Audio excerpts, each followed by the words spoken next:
Dari Pemda. Pemda retribusi. Saya atas nama Sodri meminta maaf. Seperti menjadi siklus kejahatan. Satu sama lain saling memeras. Ini ngambil ke sini, ini harus ngambil ke sini, ini harus ngambil ke sini. Muter. 30 tahun ke depan mentalitas seperti tidak dirubah. Bangsa ini akan menjadi bangsa yang terjajah. Ayo, siapa lagi yang mau macem-macem? Siapa lagi yang mau gagah-gagahan? Siapa lagi yang mau sok unjuk gigi? Ujung-ujungnya kan tetap mewek. Ujung-ujungnya klarifikasi. Ujung-ujungnya minta maaf.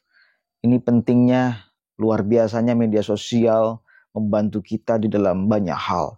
Saya yakin ke depan, insya Allah Jawa Barat akan lebih baik, akan lebih istimewa. Si Agus Sodri itu namanya pegawai Pemda Bekasi, tapi bukan ASN katanya. Coba kita cek sama-sama nih, klarifikasi dan minta maafnya. Bagus ya. Dari Pemda. Pemda retribusi. Keamanan nama retribusi. Saya atas nama Sodri meminta maaf dikarenakan meminta THR setahun sekali dengan pedagang. Sosok Sodri, pegawai Pemda Bekasi yang minta THR Rp200.000 ke pedagang pasar kini ditangkap. Belum lama ini viral aksi premanisme meminta uang THR yang terjadi di Bekasi. Kali ini permintaan itu terjadi di Pasar Induk Cibitung, Kabupaten Bekasi, Jawa Barat. Aksi seorang pria yang meminta THR sebesar Rp200.000 itu viral usai divideokan oleh pedagang. Kini, terungkap sosok pria yang memakai baju dinas Pemda Bekasi mengedarkan kwitansi THR Rp200.000 kepada para pedagang di pasar. Melansir Instagram @faktaindo pada Minggu, 23 Maret 2025, terlihat pria yang mengaku pegawai Pemda Bekasi itu sudah diamankan. Pria yang bernama Agus Sodri itu nampak meminta maaf atas ulahnya telah meminta THR ke sejumlah pedagang. Ia yang mengaku melakukan aksinya setahun sekali itu menyebut akan mengembalikan uang THR yang telah ia ambil dari para pedagang. Saya atas nama Sodri meminta maaf dikarenakan meminta THR setahun sekali dengan pedagang. Saya siap untuk mengembalikan uangnya, ucap Sodri dengan tampang memelas. Sodri menuturkan jika aksinya itu berdasarkan inisiatifnya sendiri dan bukan kebijakan dari Pemda Bekasi. Pada keterangan unggahan menuliskan jika Sodri merupakan seorang pegawai magang di Pemda Bekasi. Sebelumnya, aksi pungli pegawai Pemda Bekasi yang meminta uang THR terjadi di Pasar Induk Cibitung, Kabupaten Bekasi, Jawa Barat. Dari video, kwitansi sebesar Rp200.000 dimintakan kepada sejumlah pedagang. Dari dialognya, sang oknum tersebut mengatakan kwitansi hanya untuk retribusi keamanan dari Pemda. Sebenarnya kebiasaan ini sudah terjadi sejak 4 tahun lalu. Saya tidak berani memviralkan karena dulu belum ada penegasan dari Gubernur Jawa Barat, ujar suara seorang pedagang dalam video. Namun semenjak Gubernur Deddy Mulyadi mendeklarasikan bahwa warga boleh memvideokan anggota ormas, maka pedagang itu baru berani mengunggahnya. Resiko juga Pak, saya videokan bisa diancam dan diintimidasi di belakang. Jadi tolong Pak, ormas-ormas yang ada di Pasar Induk Cibitung ditegur, ujarnya. Tampak dalam kwitansi itu ditujukan untuk pria bernama Agus Sodri untuk pembayaran retribusi sebesar Rp200.000. Tolong ya Kak, bantu share ya, orang ini mintain uang sambil mabuk, tolong Pak Gubernur Deddy Mulyadi bantu ini ya, ujarnya. Dari Pemda. Pemda retribusi. Keamanan nama retribusi. Saya atas nama Sodri meminta maaf dikarenakan meminta THR setahun sekali dengan pedagang. Oke. Udah, jangan ada yang macam-macam lagi ya.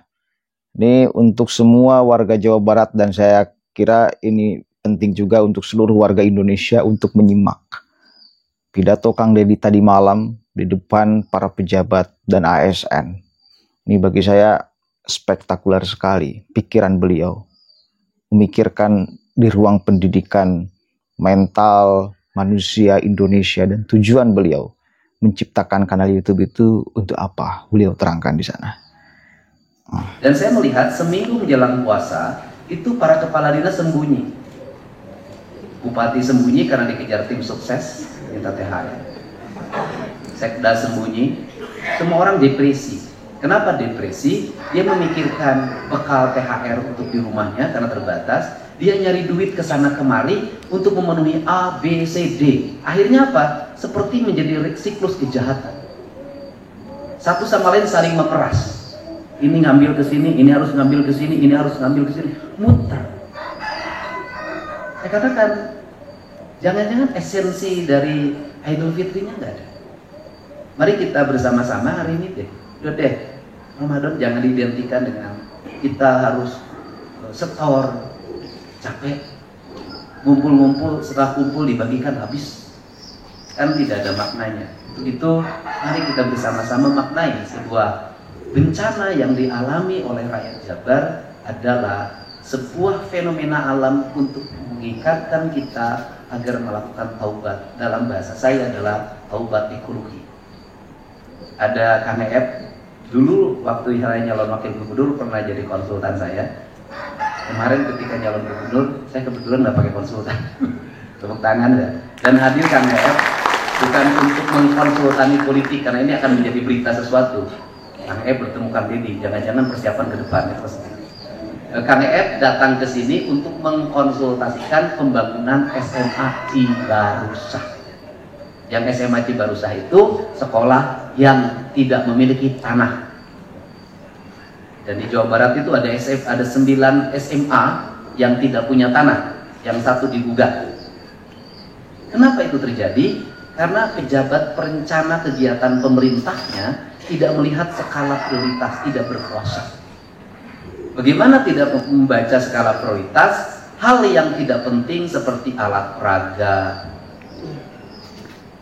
papan tulis digital, itu menjadi prioritas. Dan itu dianggap warna kemodernan. Ini harus saya koreksi. Kemudian membangun sekolah tidak prioritas. Akhirnya ruang kelasnya tidak punya, papan digitalnya sampai sekarang banyak yang belum bisa dipasang di kabupaten kita. Kenapa kapan kita menjadi prioritas? Karena di situ peak-nya 30%. Ini terjadi. Nah, kalau seperti itu, apakah menggunakan kapur ketertinggalan? Di Inggris namanya Pak Bagus Mulyadi yang sekarang jadi penasehat saya, itu profesor orang Jakarta, ngajar di Inggris, itu ngajar pakai kapur tulis. Nah, kenapa ngajar pakai kapur tulis? Ada 3 variabel. Pertama adalah guru akan mengingat apa yang akan ditulis. Yang kedua, murid akan mengingat apa yang dia baca. Bahkan dulu zaman sabak tahun 60-an itu kan ditulis kemudian dihapus. Artinya pada waktu ditulis itu dia harus bisa mengingatnya dengan kuat karena sebentar lagi dihapus. Nah, apa sih sebenarnya? Kemudian orang-orang yang sok modernis itu dan di otaknya proyek membuat sebuah desain berpikir bahwa menulis dengan kapur ketertinggalan maka harus diganti dengan papan digital. Apa istilahnya Pak Didi? Yang sekarang itu di Depok suruh saya hapus 30 miliar itu. Hah? Smartboard. Itu namanya sudah ngerti nama smartboard. Nah, kemudian dari situ smartboard itu melahirkan kemalasan elektrikal, dan elektrikal itu berbahaya bagi anak-anak yang proses pertumbuhan. Elektrikal itu berbahaya, elektrikal, mekanikal, sesuatu yang berbahaya bagi anak-anak yang sedang menuju pertumbuhan. Yang sedang menuju pertumbuhan dia harus manual. Karena manual itu meletakkan kerangka berpikir dalam sebuah tinta yang tertulis dari otak dirimu. Nah, ini kan harus mindset ini harus dihentikan. Nah, sehingga saya katakan hari ini kalau nanti SD, SMP, SMA kemudian menulis lagi di papan tulis dengan kapur tulis, jangan dibully sebuah ketertinggalan. Justru itu adalah pembentukan karakter manusia Jawa Barat masa depan. Nah, yang variabel yang ketiga apa? Diajarkan orang untuk bekerja. Dia menghapus. Itu kan bagian dari pekerjaan. Saya dulu tuh di kelas selalu kan dan bahkan dulu tuh lebih hebat lagi. Alat penghapusnya itu dibuat oleh siswa dalam bentuk bantal. Maka siswa bekerja otak kiri otak kanannya. Nah, ini dilakukan dan waktu SD itu 2 hal yang sangat kuat dalam pikiran anak-anak itu. 1 menyanyi, 2 menulis. Maka pendidikan dasar itu hal yang harus diletakkan dalam pikiran anak-anak kita. Perbanyak di ruang kelas itu adalah menulis dan menyanyi. Karena menulis dan menyanyi itu membangun keriangan anak-anak memasuki masa pertumbuhan, dan dia mencoba melatih tangan kanannya atau tangan kirinya yang ideal untuk merangkai sebuah peristiwa dan satu peristiwa lainnya. Dan seluruh rangkaian itu adalah nilai-nilai estetika, sehingga negara maju seperti Jepang, negara maju seperti Tiongkok, sampai hari ini masih kanji yang digunakan. Nah, ini yang harus masuk dalam frame anak-anak masa depan. Kenapa saya berkatakan begitu? Karena hari ini ada produk gagal. Yang disebut produk gagal adalah anak-anak tumbuh dalam sebuah lingkungan sekolah yang tidak punya hubungan emosional antara guru dan muridnya, tidak punya hubungan emosional antara murid dengan ruang kelasnya, tidak punya hubungan emosional dengan bangkunya, tidak ada hubungan emosional dengan mejanya, dengan kursinya, dengan lingkungannya, sehingga anak itu menjadi anak yang kaluhur tesirungan, kahandap te akaran, anak yang seperti jurik kunti. Kenapa? Dia melayang terbang pikirannya. Karena dia melayang terbang pikirannya, di ruang kelasnya dia terbang terus. Hari ini bikin grup ekstra kelas, bikin seragam, bikin motornya sama. Setelah itu bikin iuran. Setelah itu bikin memorinya dalam buku foto, foto yang dibuat dalam album. Harganya 300.000 sampai 500.000 rupiah untuk sebuah memori penuh kepalsuan yang melahirkan penderitaan bagi ibu dan ayah. Tapi anak itu tidak buat memori. Memori apa? Memori membangun hubungan yang indah dengan gurunya. Memori membangun hubungan yang indah dengan teman-temannya.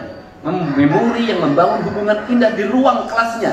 Apa ciri manusia yang bermemori? Manusia yang bermemori adalah manusia yang tidak mau meninggalkan ruang kelasnya. Karena ruang kelas itu adalah ruang spiritualitas, ruang pendalaman. Ketika Anda buat studi tour keliling kemana-mana, sesungguhnya Anda sudah tidak punya lagi memori di ruang kelas.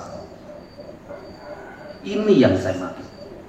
Dan Anda dijajah, pikiran Anda guru dijajah, pikiran murid dijajah. Lahirlah manusia yang terjajah. 30 tahun ke depan mentalitas seperti tidak dirubah, bangsa ini akan menjadi bangsa yang terjajah. Gampang menjajah Indonesia. Masuki ruang pikiran anak-anak muda, rubah, giring dalam era digital, ciptakan viral-viral, maka dia akan mengikuti viral itu kemanapun. Dan orang kalau tidak ikut viral itu, ketinggalan politik, ketinggalan informasi, ketinggalan zaman. Ini berbahaya. Andai kata media sosial dipegang oleh orang-orang dengan kepentingan yang tidak baik bagi negara, maka rakyatnya akan mikir. Itulah saya dulu memutuskan buat media sosial. Saya akan membuat media sosial yang berlawanan dengan arus publik. Saya akan membuat media sosial yang apapun itu adalah pembelajaran, yang suatu saat saya harus mengendalikan pikiran orang dengan tujuan yang besar, yaitu kepentingan tanah air. Oke, ngeri Pak. Kalau saya mendengar pidato-pidato Kang Deddy itu, yang penuh dengan penghayatan dan penuh dengan nilai-nilai spiritual, itu merinding. Makanya jujur aja, saya amat jengkel sekali bila ada orang yang menyerang Kang Deddy pakai narasi agama, pakai isu agama. Kenapa? Coba Anda perhatikan deh, ya, apa yang beliau sampaikan. Gila Pak, itu nilai spiritualnya kuat sekali. Itu esensi dari agama itu. Sampai memikirkan perbedaan antara digital dengan whiteboard, dipikirkan betul oleh beliau. Dan beliau katakan tujuan membuat media sosial apa. Dan bahayanya media sosial apa. Dan sekarang alhamdulillah, tujuan besar beliau, saya kira sedikit demi sedikit, akan terwujud dan sudah terwujud.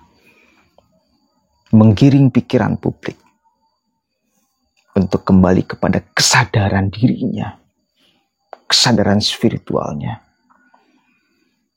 dan lain sebagainya. Keren Pak, ini keren. Ini bagi saya wajib disebarkan sih, pikiran-pikiran brilian seperti ini. Mungkin ada orang yang menduduh, wah ini pikiran Kang Deddy kolot, terus aja berbicara leluhur, kembali terus kepada masa lalu, sampai papan tulis juga dihitung, sampai momen perpisahan juga teliti apa nih nilai spiritualnya, aspek persahabatannya dan lain sebagainya. Orang sudah jauh hilang, tidak ada ikatan emosional dengan gurunya, dengan bangkunya, dengan ruang kelasnya, dengan temannya. Hanya secarcik kertas yang itu akan sangat mudah dilupakan. Akhirnya itu Pak, itu keren sekali. Karena suasana-suasana itu yang kemudian kita rasakan dulu. Saya lahir tahun 94, masih merasakan. Ya, masih merasakan sekali.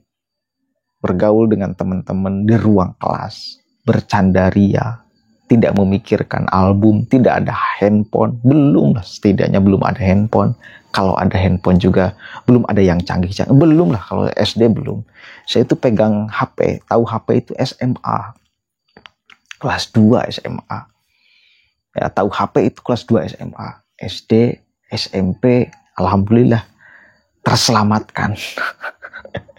Artinya normal pergaulan selayaknya, normal pertemanan. Jadi komunikasi dengan teman itu bukan melalui WhatsApp, main dengan teman itu bukan main game, nyari apa dan lain sebagainya, berdarlang layangan, main ke sawah, main ke kali, ke walungan dan lain sebagainya. Itu kan momentum yang sangat indah. Memori kita masih menyimpan itu loh Pak. Kan sekarang sudah pindah permainannya ke handphone. Permainan-permainan gatrik, lori-lorian dan lain sebagainya kan sekarang udah ada. Padahal itu permainan yang menggerakkan tubuh kita dan mengaktifkan imajinasi kita. Ya, ya begitulah. itu berkesan sekali. Coba yang lahir 94, habis saya di sini nih ke belakang. Kan kadang-kadang suka ada tuh video permainan zaman dulu. Saya mah suka sedih serius. Di Facebook suka ada tuh kumpulan video-video permainan-permainan dulu jadul. Saya mah suka sedih karena merasakan semua permainan-permainan itu, alhamdulillah. Dan sekarang kita sudah tidak jumpai permainan-permainan itu. Assalamualaikum warahmatullahi wabarakatuh.